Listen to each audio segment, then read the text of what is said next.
మనం ముందుకు పోవాలని నేను ప్రత్యేకంగా మిమ్మల్ని ఆశిస్తున్నాను. ఎందుకంటే ఈ ఆశ అనేది ప్రతి జీవిని బ్రతికిస్తుంది ఆశ. ఆ ఆశతోటి మనందరం చదువుకోవాలి, డెవలప్ కావాలి.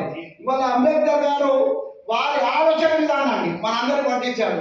ఇవాళ ఒక రకంగా చెప్పాలంటే ఓటు హక్కు, అసలు ఓటు హక్కు అనేది అంబేద్కర్ గారు కనుక మనకు రచించి వాళ్ళ సాధించి ఉండకపోతే ఇవాళ మన పరిస్థితులు ఏ విధంగా ఉండేదో మనం అర్థం చేసుకోవాల్సిన బాధ్యత ఉంది.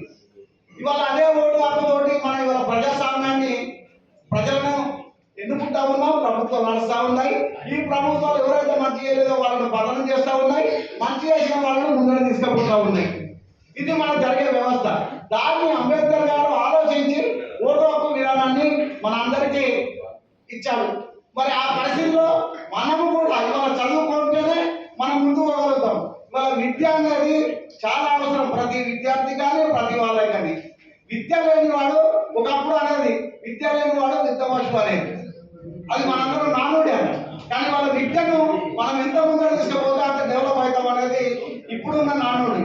కనుక అప్పుడు విద్య లేకుండా నడిపించారు. కానీ వాళ్ళ విద్య అనేది చాలా అవసరం. కనుక అది బాబాసాహెబ్ గారి అంబేద్కర్ గారి దయ వల్ల ఇవాళ ప్రజాస్వామ్యంలో ప్రభుత్వ డిగ్రీ కాలేజీలు ఇట్లనే అన్ని కాలేజీలు వస్తూ ఉన్నాయి. అసలు ఒకప్పుడు చదువుకోవడానికి ఊళ్ళకు మైళ్ళకు మైళ్ళు పోయి కిలోమీటర్లకు పోయి చదువుకునేది. ఇవాళ ఈ యొక్క రాజ్యాంగంలో రచించిన దాన్ని బట్టి ప్రతి విలేజ్ లో స్కూల్ ఉండాలని, ప్రతి విలేజ్ లో కాలేజీ ఉండాలని ఇవాళ వారి దయ వల్ల వారు పెట్టిన భిక్ష వల్ల ఇవాళ మనందరం మన ఊళ్ళో కట్టుకొని మనమే దగ్గర చదువుకుంటా ఉన్నాం. కానీ నేను ఒకప్పుడు 5-6 కిలోమీటర్లు నడిచేవాళ్ళం. కాలేజీకి ఇక్కడికి రావాలంటే ఎక్కడో 20 బయట అక్కడ ఉండే అక్కడి నడిచి చదువుకునేది. ఇవాళ మనం ఆ పరిస్థితి లేకుంటే ఇక్కడ చదువుకుంటా ఉన్నాం. కనుక ఇట్లా అంబేద్కర్ గారి గురించి మనం ఎన్ని చెప్పినా, అంబేద్కర్ గారు రచించిన రాజ్యాంగంలో ఇవాళ మనందరం నడుస్తా ఉన్నాం.